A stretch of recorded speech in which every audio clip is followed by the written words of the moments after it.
Reagan.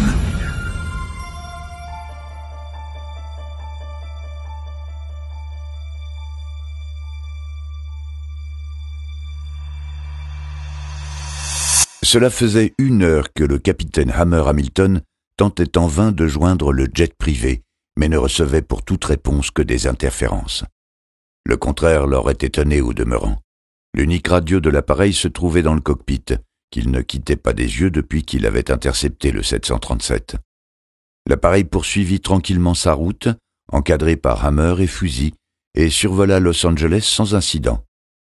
2 kilomètres plus loin, le ravitailleur KC-10 qui les avait déjà approvisionnés une fois les attendait, au cas où ils auraient encore besoin de ses services, selon le temps que le 737 continuerait à voler. Hammer n'avait jamais rien vu de tel. L'incident le plus similaire qu'il se rappelait était celui du jet privé du golfeur Payne Stewart. Son Lear 35 avait subi une dépressurisation juste après son décollage depuis la Floride. Tous les passagers étaient morts d'hypoxie, mais le jet avait poursuivi sa route sur pilote automatique. Cela avait duré jusqu'à ce qu'il épuise son carburant et s'écrase dans un champ du Sud-Dakota. Des chasseurs avaient été envoyés pour intercepter le jet de Stewart, mais les hublots étaient couverts de givre et les pilotes de l'Air Force n'avaient pas pu voir à l'intérieur de l'appareil. Toutefois, le givre sur les hublots suggérait bien un problème de pressurisation. Les pauvres diables à bord n'avaient probablement pas compris ce qui se passait, et le bureau de la sécurité aérienne n'avait jamais entendu les derniers mots du pilote. L'enregistreur du cockpit ne conservait que les 30 dernières minutes de vol, mais dans le cas de l'appareil de Stewart, tous ceux qui se trouvaient à bord étaient morts bien avant. La différence avec la situation actuelle était que dans le cas présent, les pilotes avaient disparu. Les hublots n'étaient pas gelés, ce qui rendait peu probable l'hypothèse d'une fuite d'oxygène. Hammer voyait clairement que le cockpit était désert. Peu importe ce qui avait pu se produire dans cet appareil, il était impossible que les 2 pilotes aient quitté leur poste en même temps. Bien sûr, tout cela pouvait faire partie d'une ruse élaborée. Il y avait toujours l'hypothèse de pirates de l'air qui s'en seraient pris à l'équipage et aux passagers. Mais même si des terroristes avaient rassemblé tout le monde à l'arrière de l'appareil, où il n'y avait pas de hublot, il restait nécessaire de piloter l'avion, et Hammer n'avait vu personne dans le cockpit. Les passagers étaient peut-être morts, abattus ou asphyxiés. Mais dans ce cas, ils devraient être visibles affalés sur leur siège. Il pourrait même y avoir des projections de sang sur les hublots. Hammer avait examiné l'avion des 2 côtés. Tous les rideaux des hublots étaient ouverts. Il n'y avait pas âme qui vive à bord. Et s'il s'agissait bien de pirates de l'air, que penser des derniers mots du pilote? Qu'ils étaient tous en train de fondre et qu'ils devenaient aveugles? Pourquoi des terroristes l'obligeraient à raconter de pareilles sornettes? S'il y avait du monde à bord, même des pirates de l'air, Hammer était persuadé qu'il aurait aperçu quelque chose ou quelqu'un depuis le temps. Non, il se passait autre chose, mais il ignorait quoi. Et sans personne aux commandes, l'appareil ferait exactement ce qu'avait fait le jet privé de Stewart. Il volerait en ligne droite jusqu'à ce qu'il soit à court de carburant. « Contrôle de Los Angeles » appela Hammer. « Quelle était la dernière estimation des réserves de carburant de N348 Zulu ?» Calif 3-2, il avait parcouru environ 2500 km quand le pilote a annoncé qu'il faisait demi-tour. Les autres vols ont signalé un fort vent contraire est-ouest, aussi a-t-il probablement brûlé plus de carburant en retour qu'à l'aller. L'appareil est également resté 45 minutes sur la piste avant d'être autorisé à décoller. Nous estimons donc qu'il va être à court d'ici à 10 minutes. Hammer consulta sa carte de vol. Le 737 se trouverait au-dessus du nord-ouest de l'Arizona quand il tomberait en panne sèche. « Calif 3-2, vous êtes sûr qu'il n'y a personne dans l'appareil ? » « Aussi sûr que je peux l'être sans monter à bord. Cet avion est désert. » Hammer savait pourquoi la tour lui demandait de confirmer. Ses ordres de mission révisés après le 11 septembre étaient d'estimer si l'avion représentait un danger pour une zone résidentielle. Si tel était le cas, il avait l'autorisation d'abattre l'appareil. Il n'avait jamais imaginé qu'il se retrouverait un jour confronté à cette situation. Calif 3-2, informez-nous si N348 Zulu modifie son cap ou son altitude. Bien reçu. Tout ce que Hammer pouvait faire à présent, c'était suivre l'appareil et continuer à essayer d'établir un contact radio. 15 minutes passèrent, puis ce qu'il craignait arriva. À 100 km au sud-est de Las Vegas, alors qu'il survolait le lac Mojave et pénétrait en Arizona, le réacteur tribord du Boeing 737 s'éteignit brusquement. « Contrôle de Los Angeles, j'ai un arrêt du réacteur tribord de la cible », annonça-t-il. « Et de ton côté, Fuzz ?» « Le réacteur bâbord fonctionne toujours, » répondit Fuzzy.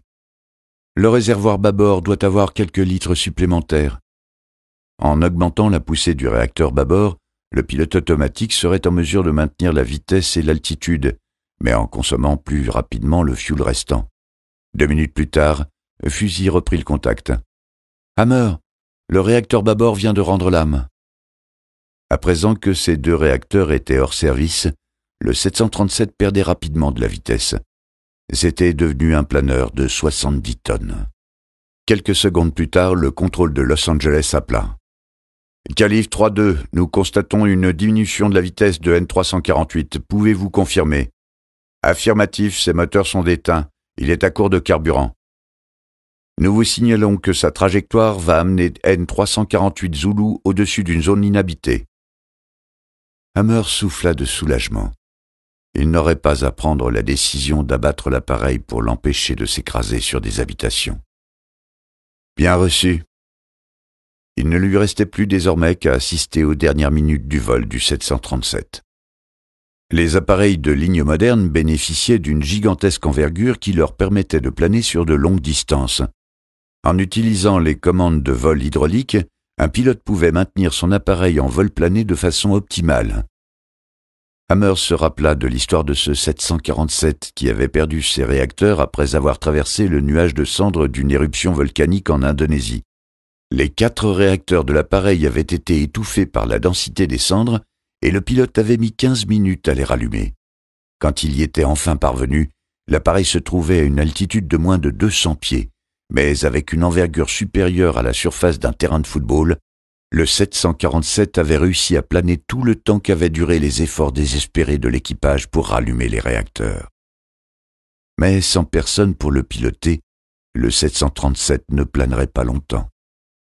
Le pilote automatique fit ce qu'il était censé faire, maintenir l'altitude et la trajectoire, en sacrifiant la vitesse pour rester à 35 000 pieds. Hammer vit les gouvernes de profondeur de la queue s'abaisser, alors que le pilote automatique compensait la perte de puissance. Hammer dut réduire les gaz afin de rester à hauteur de l'avion de ligne. Il approcha des 200 nœuds, la vitesse de décrochage du F-16. « Fuzz, on ne peut plus rester à sa hauteur, suis-moi. » Hammer remit les gaz et décrivit un large cercle autour du 737, Fuzz dans son aile. 1 minute plus tard, alors que le pilote automatique ne parvenait plus à compenser la perte de vitesse, le 737 commença à tanguer. Le nez plongeait pour gagner de la vitesse, puis se relevait afin d'essayer de maintenir l'altitude. La 3e fois que le nez se releva, le 737 avait atteint 160 nœuds, sa vitesse de décrochage. « On y est, » dit Fuzzy. Hammer et Fuzzy virèrent pour s'éloigner de l'appareil en perdition. Brusquement, le 737 commença à se retourner sur le dos, comme s'il s'apprêtait à exécuter une manœuvre de retournement, puis il partit en vrille, le nez pointé vers le sol. Hammer s'efforça de garder un ton professionnel, mais il n'avait encore jamais assisté au crash d'un appareil. Il se sentait frustré de ne pouvoir rien faire d'autre que regarder. « Contrôle de Los Angeles, » dit-il. « La cible vient de décrocher.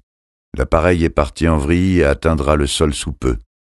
Fuzzy et moi allons suivre la cible en descente rapide. » « Bien reçu, Calif 3-2. Tenez-nous informés. »« Garde tes distances, Fuzz, » ordonna Hammer, qui craignait que le 737 se délite. « Compris. » Hammer informa le contrôle de Los Angeles à mesure de leur descente. Quand le 737 plongea au-dessous des 5000 pieds, Hammer eut l'impression qu'il aurait pu toucher le sol tant celui-ci semblait proche. Il s'efforça de conserver une voix neutre, mais l'adrénaline rendait la tâche impossible. « La cible est toujours en vrille, et toujours intacte, » annonça-t-il. « On vient de passer les 3000 pieds. 2000. Bordel, ils construisent des avions sacrément costauds. Le sol se rapproche encore. Mon Dieu !» Hammer tira sur le manche pour faire remonter son F-16, mais il continua à observer l'avion de ligne qui plongeait vers son destin.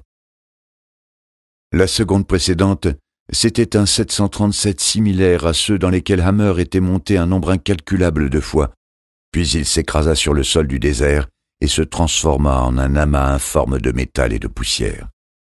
Le 737 fut pulvérisé par l'impact qui projeta des débris à d'incroyables hauteurs, et ses deux énormes réacteurs se détachèrent pour rebondir sur le sol, loin du reste de l'épave. L'appareil ne contenait plus une goutte de carburant, aussi n'y eut-il ni incendie ni explosion. Les débris finirent par s'immobiliser sur le sol sous un nuage de sable soulevé dans les airs par la violence de l'impact. Hammer ne distingua aucun bâtiment dans les environs, seulement une bande d'asphalte dans le lointain sur laquelle glissaient quelques voitures. Selon les données de sa carte, il s'agissait de la route 93 au nord-ouest de Chloride en Arizona. Hammer tourna en cercle au-dessus du lieu du crash, feuilly dans son aile.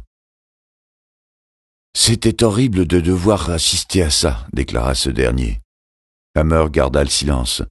Que pouvait-il dire? Il venait de regarder un avion s'écraser avec 27 personnes à bord. Il relaya les coordonnées exactes du lieu du crash au contrôle de Los Angeles. « Bien reçu, » répondit la tour. « Les véhicules de secours sont déjà en route. » Même si cela ne servirait à rien, personne n'aurait pu survivre à ce crash. « Calife 3-2 retourne à la base », annonça Hammer. Il redoutait les perspectives du débriefing. Celui-ci risquait d'être long et lugubre. Alors qu'il tournait son F-16 vers la base, Hammer jeta un dernier regard à l'épave du vol N348 Zulu, qui serait bientôt examiné par les enquêteurs de la sécurité aérienne. Il ne les enviait pas, car cette enquête risquait de ne ressembler à aucune autre. Le mystère à résoudre n'était pas de savoir pourquoi l'avion s'était écrasé. La réponse était évidente. Non, la question était de savoir comment tous les passagers d'un appareil pouvaient se volatiliser en plein vol.